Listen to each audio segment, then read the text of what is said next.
بسم اللہ الرحمن الرحیم۔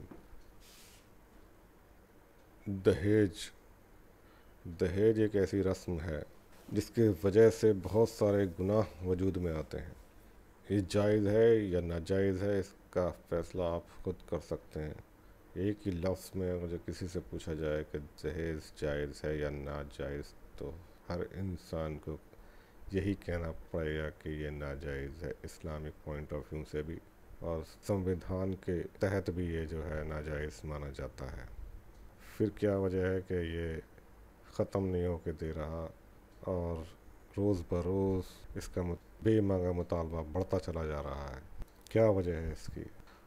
مسلمانوں کے بارے میں تو میں بس اتنا کہوں گا کہ مسلمان الزام دیتے ہیں جن سنگھیوں کے اوپر، بی جے پی اور یہ آر ایس ایس کے اوپر، کہ یہ ان کو اسلام سے روکتے ہیں، مگر ایسا نہیں ہے۔ مثال کے طور پر کیا سچ بولنے سے کسی نے منع کیا؟ سچائی اور ایمانداری سے زندگی گزارنے کے لیے کسی نے روکا؟ تقوی اختیار کرنے کے لیے کسی نے روکا؟ بہت سارے ایسے گناہ ہیں جو ہم اپنی مرضی سے کرتے ہیں۔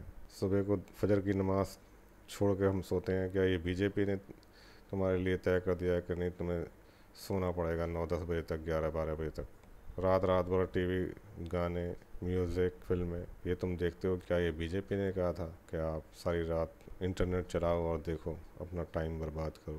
دہیج کے بارے میں آپ بات کرتے ہیں، کیا کسی سرکار نے تم سے کہا ہے کہ تم اپنی شادیوں میں ضرور دہیج لینا، فضول خرچی کرنا، آرائش کرنا، گاڑیاں دینا؟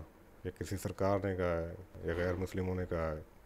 تم اپنی مرضی سے ایک دوسرے کو دہیج دیتے ہو اور ایک دوسرے کے اوپر بہت بڑا ظلم کرتے ہو۔ ظلم اس لیے کہ قرض پانی کر کے وہ لڑکی کی شادی میں دان دہیج دیتا ہے، کار دیتا ہے، ایف ڈی کرائے گا، ایف ڈی کے ذریعے جو سود آتا ہے وہ سب کے دہیج میں خرچ ہوتا ہے۔ دکھاوا، قرآن میں ایک آیت ہے فضول خرچی کے بارے میں، ان المبذرین کانوا اخوان الشیاطین، جو لوگ فضول خرچی کرتے ہیں، ضائع کرتے ہیں، ویسٹ کرتے ہیں، وہ شیاطین کے بھائی ہیں۔ الشیطان اللہ کا بڑا ہی ناشکرا ہے۔ اس طرح کے کام جب آپ کریں گے شادی بیاہ میں یا کسی اور جگہ فضول خرچی کریں گے، فضول خرچی میں بھی فسق اور فجور کے ساتھ، اللہ کی نافرمانی کے ساتھ، ناچ گانے، ڈی جے، خلط ملط عورتوں کو کرنا، ویڈیوگرافی کرنا، یہ ساری چیزیں کہاں سے جائز ہو جاتی ہیں؟ یا بی جے پی نے کہا ہے یہ سب تم کام کرنا سارے کے سارے اور اپنے اعمال نامے کالے سیاہ کر لینا؟ پھر کیوں کسی کو دوش دیتے ہو؟ اپنے گریبانوں میں جھانکو، بہت سارے گناہ تم اپنی مرضی سے بڑی خوش دلی کے ساتھ کرتے ہو، ذرا بھی ندامت نہیں ہوتی کرنے کے بعد، اس کا فخر کے طور پر اس کی ویڈیوگرافی، اپنے گناہوں کا تذکرہ کرنے کے لیے اس کی ویڈیوگرافی بنائی جاتی ہے تاکہ جو ہے ثبوت فراہم کیا جا سکے کہ یہ ہم نے گناہ ایسے سے کیے ہیں۔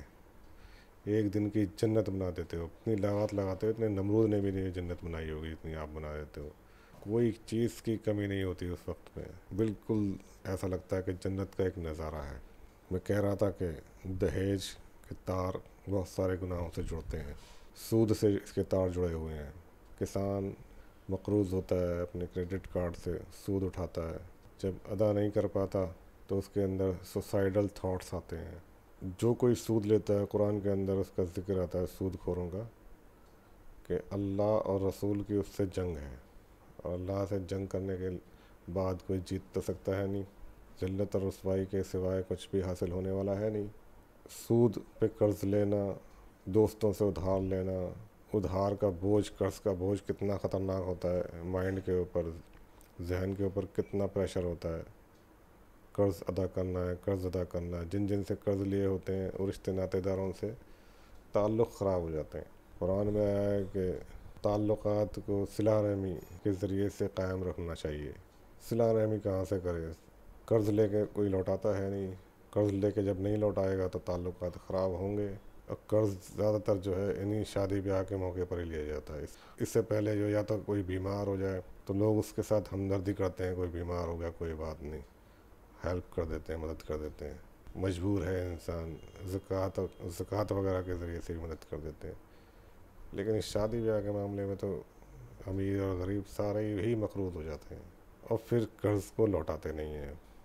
بس خدا خیر ہی کرے، کیسے سمجھائیں، کسی کو کچھ بھی سمجھ میں نہیں آتا۔ قرآن اور حدیث کے حساب سے چلتے نہیں، اپنے باپ داداؤں کی بنائی ہوئی رسموں کے حساب سے چلتے ہیں، اپنے آپ کو کہتے ہیں کہ ہم مسلمان ہیں، پیروی کرتے ہیں غیروں کی، زمانے کے حساب سے چلتے ہیں، قرآن کے حساب سے نہیں چلتے، اللہ کے احکام کے حساب سے نہیں چلتے، تو جب کہ تم حساب سے چل رہے ہو جس کی تم پیروی کر رہے ہو، اللہ تعالیٰ تمہیں اسی کے حوالے کر دے گا، وہ جہاں چاہیں تمہیں اٹھا کے پٹکیں۔